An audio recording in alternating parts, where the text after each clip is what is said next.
कानून में है कि जो है आप बेलेबल सेक्शन में केस होगा, तो हम जो है वक्फ का संपत्ति लूट लेंगे, बेच देंगे, हड़प लेंगे और हमको जेल भी नहीं जाना पड़ेगा। तो आप बोलिए।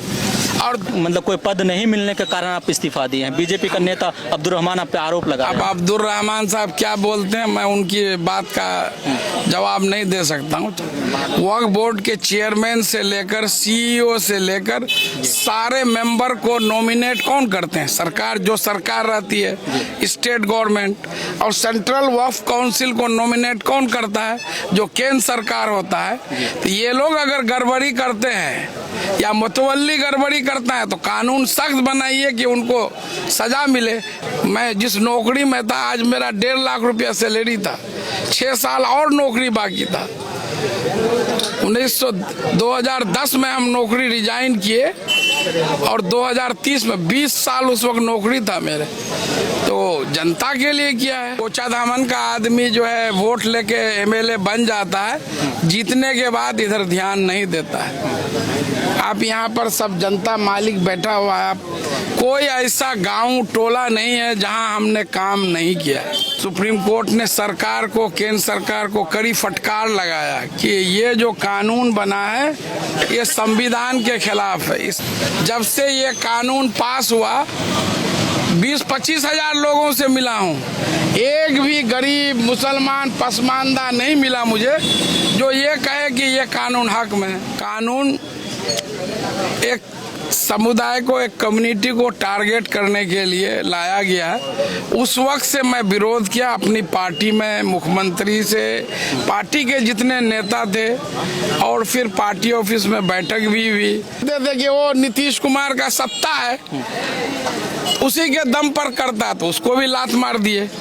अब बिना पद के, बिना सत्ता में रहे, मैं ये दिखाऊंगा कि भाई कोई आदमी जनता के लिए क्या कर सकता है, वो आप देख लेंगे। फिर इसको तो एमएलए बनना है, इसीलिए मैं एक कारण से रिजाइन दिया हूँ। वक्फ कानून, एमएलए एमपी बनना कोई बड़ी बात नहीं है, लेकिन ये जो गलत कानून है इसको रोकना जरूरी है। जय हिंद। आप देख रहे हैं केडीबी लाइव और मैं हूं आपके साथ इकराम। इस वक्त हम मौजूद हैं किशनगंज के बेलवा में। ये विधानसभा इनका कोचाधामन भी मान सकते हैं या फिर आप कह सकते हैं कि किशनगंज विधानसभा, दोनों विधानसभा पड़ता है। मतलब रोड के इस पार मानिए तो कोचाधामन विधानसभा और उस पार मानिए तो ये किशनगंज विधानसभा। तो यहाँ पे आज हम बातचीत करने के लिए यहाँ पे पहुँचे थे जनता से, और यहाँ पे मास्टर मुजाहिद जी जो अभी हाल ही में जेडीयू से इस्तीफा दिए हैं, यहाँ पे मौजूद है जनता के बीच। लगातार मतलब जनता के साथ मिलते हैं और जैसे पार्टी से जुड़े हुए थे तब भी जाते थे और अभी भी आए हैं यहाँ पे। अभी जनता का मतलब कैसा रुख है और जनता मतलब क्या सोच रहे हैं, यहाँ पे मास्टर मुजाहिद से बात करेंगे और कई एक मुद्दा से मतलब कई एक मुद्दा है जो जानने का कोशिश करेंगे। सर सबसे पहले आपका केडीबी लाइव में बहुत बहुत स्वागत है। आपका भी इकरामुल साहब बहुत बहुत शुक्रिया। पहली बार आपसे बात करने का मौका मिला। मैं नाम सुना था और देखा भी कई इंटरव्यूज में, लेकिन मुलाकात नहीं हुई थी। बहुत बहुत शुक्रिया पूरी टीम को, केडीबी के। सर सबसे पहले तो आप ये बताइए कि पार्टी आपको छोड़ना क्यों पड़ा, मतलब और क्यों छोड़े सर? सबसे पहली बात, मैं एक गवर्नमेंट सरकारी टीचर था, शिक्षक था जी, और शिक्षक की नौकरी समाज सेवा के लिए, लोगों का खिदमत करने के लिए, इस मकसद से मैं नौकरी छोड़कर आया था। 2010 में मरहूम सीमांचल गांधी तस्लीमुद्दीन साहब के नेतृत्व में जेडीयू ज्वाइन किया। बाद में वो फिर जेडीयू छोड़ दिए, मैं यहीं रहा। मैं 2010 का विधानसभा चुनाव लड़ा, 8000 वोट से हार गया। फिर भी मैं जनता के बीच में अपनी हाजिरी दर्ज करता रहा, उसके सुख दुख को अपना सुख दुख समझ करके काम करता रहा। फिर जनता ने 2014 में जो बाई इलेक्शन हुआ था लोकसभा चुनाव के साथ, मुझे पहली बार मौका दिया, और फिर 2015 के जनरल इलेक्शन में फिर दोबारा मुझे मौका दिया, और मैंने पूरी ईमानदारी के साथ कोचाधामन विधानसभा के 30 पंचायतों में जो है सेवा किया, खिदमत किया, सड़क पुल पुलिया बिजली के लिए काम किया। और जब मैं चुनाव में आया था पहली बार तो लोगों की एक शिकायत रहती थी, ये जो किशनगंज के ये पंचायत हैं कि कोचाधामन का आदमी जो है वोट लेके एमएलए बन जाता है, जीतने के बाद इधर ध्यान नहीं देता है। आप यहाँ पर सब जनता मालिक बैठा हुआ है, कोई ऐसा गांव टोला नहीं है जहां हमने काम नहीं किया है। मेरे लिए काम ही पूंजी है। काम के साथ जो मैं पहले ही बताया, मेरे लिए जनता ही सब कुछ है। मैं पहले भी बोला था, जब ये वक्फ कानून अगस्त 2024 में पहली बार बिल जो है पेश हुआ, अब उसको मैं देखा, समझा, लोगों से जानकारी लिया कि ये कानून एक समुदाय को, एक कम्युनिटी को टारगेट करने के लिए लाया गया है। उस वक्त से मैं विरोध किया अपनी पार्टी में, मुख्यमंत्री से, पार्टी के जितने नेता थे, और फिर पार्टी ऑफिस में बैठक भी हुई और हम लोगों को आश्वस्त किया गया कि जो आप लोगों का आपत्ति है, जो शिकायत है, वो सब दूर किया जाएगा। और जब 4 तारीख को जब राज्यसभा से पास हुआ, 4 अप्रैल को, फिर 5 को राष्ट्रपति का हस्ताक्षर हुआ और फिर गजट नोटिफिकेशन हुआ, तो जिन चीज़ों का भरोसा दिलाया गया था, वो चीज़ें जो आपत्तिजनक बिंदु थे वो उसमें थे ही। तो मैं 5 तारीख से ही आवाज़ बुलंद किया पार्टी में, और फिर जो है सुप्रीम कोर्ट जाकर उसके खिलाफ केस दायर किया। 16-17 को उसमें बहस हुई, मैं सुप्रीम कोर्ट में ही था। तो और फिर 5 मई को अगला डेट है। आप सुप्रीम कोर्ट में देखे होंगे, सुप्रीम कोर्ट ने सरकार को, केंद्र सरकार को कड़ी फटकार लगाया कि ये जो कानून बना है ये संविधान के खिलाफ है। इसमें जो हमारा फंडामेंटल राइट्स है, आर्टिकल 14, आर्टिकल 25, आर्टिकल 26 का वायलेशन हुआ है। और सरकार के पास सुप्रीम कोर्ट में जवाब नहीं था। पहले आधे घंटे का टाइम दिया, फिर जो है 1 दिन का, अब 1 सप्ताह का। तो 5 तारीख को निश्चित रूप से सुप्रीम कोर्ट का कोई बड़ा फैसला आना चाहिए। तब तक सरकार ने खुद से जो है, जो आपत्तिजनक कुछ पॉइंट्स पर जो है रोक लगा दिया है। सुप्रीम कोर्ट ने खुद सवाल किया सरकार से, वक्फ मुसलमानों का इस्लामिक कंसेप्ट है, ये आज से नहीं है, हुजूर सल्लल्लाहु अलैहि वसल्लम के वक्त से आ रहा है कि लोग अपनी ज़्यादा जगह ज़मीन अल्लाह के नाम पर लोगों की भलाई के लिए, कि मेरे नहीं रहने के बाद उसके लिए इस्तेमाल होगा। सरकार तो सर यही कह रहे हैं कि मतलब पहले से इतना जमाना से चल रहा है, लेकिन उसमें गड़बड़ी कैसे आ गई? जब इस्लाम मतलब झूठ से बहुत दूर तक उनका नाता नहीं रहता है, लेकिन इसके साथ वक्फ बोर्ड के साथ गड़बड़ी कैसे हो गया है? सरकार को हस्तक्षेप करना पड़ा। वक्फ बोर्ड कोई मुसलमान नहीं बनाता है। वक्फ बोर्ड के चेयरमैन से लेकर सीईओ से लेकर सारे मेंबर को नॉमिनेट कौन करते हैं? सरकार, जो सरकार रहती है, स्टेट गवर्नमेंट। और सेंट्रल वक्फ काउंसिल को नॉमिनेट कौन करता है? जो केंद्र सरकार होता है। तो ये लोग अगर गड़बड़ी करते हैं या मुतवल्ली गड़बड़ी करता है तो कानून सख्त बनाइए कि उनको सजा मिले। आप बोल रहे हैं कि हम वक्फ की संपत्ति को बचाने के लिए हैं। पहले के कानून में था कि कोई आदमी वक्फ का संपत्ति में खुर्द बुर्द करेगा, उसको हड़पेगा, तो उसको जो है नॉन वेलेबल धारा में उस पर केस दर्ज होगा, उसको जेल जाना पड़ेगा। तो अभी के कानून में है कि जो है आप वेलेबल सेक्शन में केस होगा। तो हम जो है वक्फ का संपत्ति लूट लेंगे, बेच देंगे, हड़प लेंगे और हमको जेल भी नहीं जाना पड़ेगा। तो आप बोलिए। और दूसरी बात, पहली बार वक्फ जो संशोधन कानून 2000 में लिमिटेशन एक्ट लाया गया है। इसका मतलब हुआ कि कोई वक्फ की जमीन पर किसी का भी 12 साल तक कब्जा है तो उसको आप नहीं हटा सकते हैं बिना कोर्ट के आदेश से।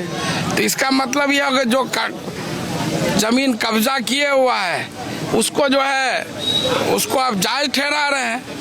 आपकी नीयत सही होती तो आप इसको पब्लिक प्रॉपर्टी घोषित करते। जैसे किसी सरकारी जमीन पर कोई अगर कब्जा कर लिया है उसके लिए सरकार को कोर्ट नहीं जाना पड़ा था, आता सीओ आएगा, मजिस्ट्रेट आएगा, बुलडोजर आता है, तोड़ के बराबर कर देता। तो वैसे वक्फ में भी होना चाहिए। और ये लिमिटेशन एक्ट इसलिए लाया है कि मुंबई में जो इंटेलिया, देश का जो सबसे बड़ा उद्योगपति है मुकेश अंबानी, उसका जो 12,000 करोड़ का महल है, आप जानते हैं वो वक्फ की जमीन पर बना है, समुद्र के यही तो सवाल उठ रहा है कि आखिर ऐसा मतलब प्रॉपर्टी, मान लीजिए वो मतलब महानगरी में मतलब ऐसा हो जाता है, वक्फ की जमीन वो करोड़ की अरबों की संपत्ति है, और कैसे चलेगा सर उनके पास? ये तो सवाल उठ रहा है, वक्फ बोर्ड के ऊपर सवाल उठा रहे सरकार। नहीं ठीक है, वक्फ बोर्ड के ऊपर सवाल उठाता है तो उसको वापस लाए ना। ये कानून में लिमिटेशन एक्ट क्यों लाते हैं कि 12 साल तक उसका कब्जा होगा तो वो जायज हो जाएगा, अंबानी का वो जमीन हो जाएगा। उसका तो नियत वही है ना, उन्हीं लोगों को ना फायदा पहुंचाने के लिए। ये जो बोल रहे हैं कि हम जो है भ्रष्टाचार खत्म करने के लिए, वक्फ की आमदनी बढ़ाने के लिए, गरीब पसमानदा मुसलमान को फायदा पहुंचाने के लिए, तो मैं तो जब से ये कानून पास हुआ 20-25 हजार लोगों से मिला हूँ, एक भी गरीब मुसलमान पसमानदा नहीं मिला मुझे जो ये कहे कि ये कानून हक में है। आप जो है मंदिर के लिए प्रबंध समिति है, उसमें अलग कानून, वक्फ में आप बोलते हैं कि उसमें हिंदू भी रहेगा, गैर मुस्लिम भी रहेगा। तो वक्फ के बारे में नॉन मुस्लिम क्या जानते हैं? मंदिर का जो प्रबंध समिति है उसमें मुसलमान क्या जानता है? मुसलमान उसमें रह के क्या करेगा? कोर्ट सवाल कर दिए हैं और शायद मतलब इसमें सुधार भी करेंगे, सुप्रीम कोर्ट का जो आदेश आएगा वो देखने वाली होगी सर। लेकिन सर मेन मोटिव है कि आप वक्फ को लेकर ही इस्तीफा दिया पार्टी से, निश्चित रूप से आप वक्फ को लेकर। लेकिन आप पे सर आरोप लग रहा है कि मतलब आप मतलब कोई पद नहीं मिलने के कारण आप इस्तीफा दिए हैं। बीजेपी का नेता अब्दुल रहमान आप पे आरोप लगा रहे हैं। अब अब्दुल रहमान साहब क्या बोलते हैं मैं उनकी बात का जवाब नहीं दे सकता हूँ। चलिए वो उनको लग रहा होगा, जनता क्या समझ रही है क्या कर रही है। मैंने तो करके दिखा दिया, एमएलए रहे तब भी, एमएलए नहीं रहे तब भी, तो लोगों के लिए रात दिन एक कर दिया। अब जो है लोग ये कहते थे कि वो नीतीश कुमार का सत्ता है, उसी के दम पर करता, तो उसको भी लात मार दिए। अब बिना पद के बिना सत्ता में रहे, मैं ये दिखाऊंगा कि भाई कोई आदमी जनता के लिए क्या कर सकता है, वो आप देख लेंगे। फिर सर क्या लग रहा है मतलब आप फिर से कोई पार्टी ज्वाइन करेंगे या फिर निर्दलीय इस बार मतलब मैदान में उतारने? मैं तो अभी तय नहीं किया हूँ कि चुनाव लड़ूंगा कि नहीं लड़ूंगा। अच्छा हाँ, ये बात आप फिर आज ऑन कैमरा में बोल रहा हूँ, मैं घूम रहा हूँ, जनता से बात कर रहा हूँ। उसी कड़ी में अभी 3 घंटे से हम लोग बेलवा हाट में सबसे मिल रहे हैं। लेकिन सर समझ गए? फिर उसके बाद मैं किसी पार्टी ज्वाइन करने के लिए रिजाइन किया हूँ क्या? आप ही बताइए ना, आप ही फैसला कीजिए सर कि मतलब मैं तो जिस दिन रिजाइन किया था बोलूं उसी दिन बोला था। तो आज अगर मैं पार्टी ज्वाइन कर लूंगा तो आप क्या कहेंगे कि देखिए ये बेईमान आदमी है, ये झूठ बोला था, इसको तो एमएलए बनना है। इसीलिए मैं एक कारण से रिजाइन दिया हूँ, वक्फ कानून। एमएलए एमपी बनना कोई बड़ी बात नहीं है, लेकिन ये जो गलत कानून है इसको रोकना जरूरी है। उसके लिए हम पार्टी में रहते हुए सुप्रीम कोर्ट गए। कोई नेता है किसी को देखे होंगे कि उसका पार्टी कोई गलत फैसला ही लिया है तो जो है वो जो है पार्टी छोड़ दिया हो। आप 1992 में जब बाबरी मस्जिद शहीद हुआ उस वक्त पीवी नरसिम्हा राव कांग्रेस के ही न प्रधानमंत्री थे। कोई बड़ा लीडर मुसलमान जो है उसके नाम पर नहीं ये गलत हुआ छोड़ा हो, हम तो करके दिखा रहे हैं। तो इसीलिए अब फिर मैं आपसे बोल रहा हूँ कि जनता मालिक है, जनता कहेगी कि लड़ना है चुनाव तो आगे सोचा जाएगा कैसे लड़ना है, उसको तय करना। मेरा मालिक जनता है, कोई पार्टी वाला मेरा मालिक नहीं है। मैं जनता की खिदमत के लिए, समाज के अंतिम पंक्ति पर आदमी जो खड़ा है, मैं जिस नौकरी में था आज मेरा 1.5 लाख रुपया सैलरी था, 6 साल और नौकरी बाकी था। 2010 में हम नौकरी रिजाइन किए और 2030 में 20 साल उस वक्त नौकरी था मेरे, तो जनता के लिए किया है। क्या मास्टर मुजाहिद जी मतलब यही इस्तीफा देने के कारण आज ब्रांड बन चुका है, क्योंकि जनता के बीच ऐसा एक बात मतलब अफवाह फैल रहा है मतलब, या फिर मतलब चर्चा में चल रहा है कि मास्टर मुजाहिद जी यहाँ के लिए खुद एक ब्रांड है, उनको किसी पार्टी की ज़रूरत नहीं है, और किसी मतलब आपके जो सपोर्टर हैं तो ब्रांड बना रहे हैं, कोई ऐसा बोल रहे हैं कि उनको एमआईएम पार्टी ज्वाइन कर लेना चाहिए, क्या मतलब लग रहा है कि मतलब नहीं, ये ठीक है, मैं कोई ब्रांड नहीं हूँ भाई, ठीक है। अब ये लोग बोल रहे हैं तो ये उनकी मोहब्बत है, यही मेरा प्रेरणा स्रोत है, इसी से मुझे ताकत एनर्जी मिलती है। लोग ये सवाल करते हैं कि आपको इतनी ऊर्जा कहाँ से मिलती है कि आप रात दिन भर में जो है पूरा इलाका किशनगंज पूर्णिया पूरा लोकसभा घूम लेते हैं। तो ऐसे ही जो हमारे जो गार्जियन है, जनता जो मालिक है, इन्हीं से हमको ताकत और ऊर्जा मिलती है, और मैं ज़्यादा काम करता हूँ लोगों के लिए, वक्त निकालता हूँ, और मुझे लगता है कि ये 24 घंटे का दिन रात कम है, मेरे पास और कुछ वक्त होता तो और कुछ भाई से कुछ मालिक लोगों से मिल लेता। सर यहाँ पे देखिए कि यहाँ पे मुस्लिम बहुमूल्य क्षेत्र है, और आप जब जेडीयू में थे तो हिंदू भी मतलब काफ़ी आपसे जुड़े हुए थे, क्या हिंदू लोग अभी भी मतलब हिंदू समाज आपसे जुड़े हुए हैं, या फिर मतलब कुछ आप पार्टी छोड़ने के बाद आपको नहीं, मैं देखिए, मैं अपने तरफ से कोई हमेशा हम सबको लेके चलते हैं, हम कोई ऐसा बरकाव बात करके किसी को खुश करके, जो सही बात है, आज भी मैं वक्फ कानून का इसलिए विरोध करता हूं कि ये संविधान के विरुद्ध है, असंवैधानिक है, इसको सुप्रीम कोर्ट भी नहीं माना, और ये कोई हिंदू मुसलमान की बात नहीं है ना। जो 232 आदमी लोकसभा में वोट दिया ना इस बिल के विरोध में, तो उसमें 24 मुसलमान थे, 208 तो हमारे हिंदू सिख ईसाई क्रिश्चियन थे ना। उसी तरह राज्यसभा में 93 लोग दिए।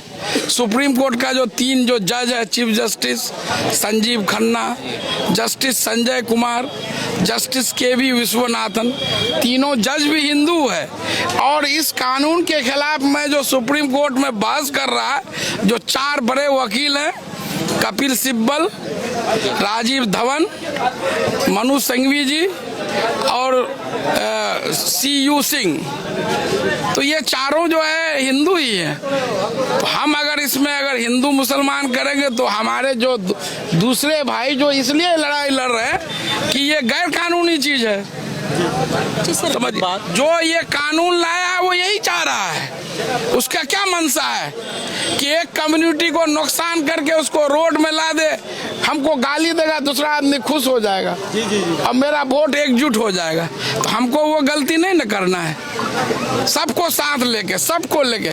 अभी प्रोटेस्ट हुआ किशनगंज में, तो इंद्रदेव पासवान जी, वो तो हिंदू हैं, नगर परिषद, वो भी आके इसके खिलाफ बोले। एक और हिंदू नेता एमआईएम के थे, कहीं से विधानसभा लड़े हैं, वो भी अपनी बात रखे। मैनगांव पंचायत के राजेंद्र पासवान जी पूर्व मुखिया, वो भी इस कानून के खिलाफ बोले। राजद के वरिष्ठ नेता माननीय सांसद, वो भी जो है इसके खिलाफ बोले। तो सब लोग ये है, हमको सबको लेके चलना है। आप जानते हैं 73 जो केस दायर हुआ है सुप्रीम कोर्ट में, उसमें 1 दर्जन से अधिक हिंदू भाई ने केस दायर किया है। तो वो लोग कहाँ आपसे अलग है, सब लोग आपके साथ हैं, उनका साथ हम लोगों को लेना है संविधान को बचाने के लिए। संविधान ही नहीं रहेगा तो देश कैसे रहेगा। जी सर, क्या लग रहा है आपका इस्तीफा, मतलब जहां आप कद्दावर एक नेता माने जाते हैं सीमांचल के, तो क्या लग रहा है आपके इस्तीफे के बाद मतलब जेडीयू को कुछ नुकसान पहुंचेगा यहाँ? ये तो अब वो जेडीयू वाले तय किए, मेरे इस्तीफा देने नहीं देने वो अलग बात। ये तो मेरा सेंटीमेंट था, जज्बा था। मैं रह भी जाता तो मैं अपने 5 अप्रैल को बोल दिया था कि मैं अगर ये जो आप लोग बोलते हैं कि मुसलमान बहुत खुश है, गरीब मुसलमान खुश है, पसमानदा मुसलमान, तो मैं ये बता दिया था कि एक भी मुसलमान खुश नहीं है। ये सब आप लोग पकड़ पकड़ के ला के बयान दिलवा रहे हैं, वो है। अब जमीन पर चलिए, किसी गांव में चलिए, मैं भी चलता हूँ, 10 मुसलमान को खड़ा कर दीजिए जो इसके सपोर्ट में है।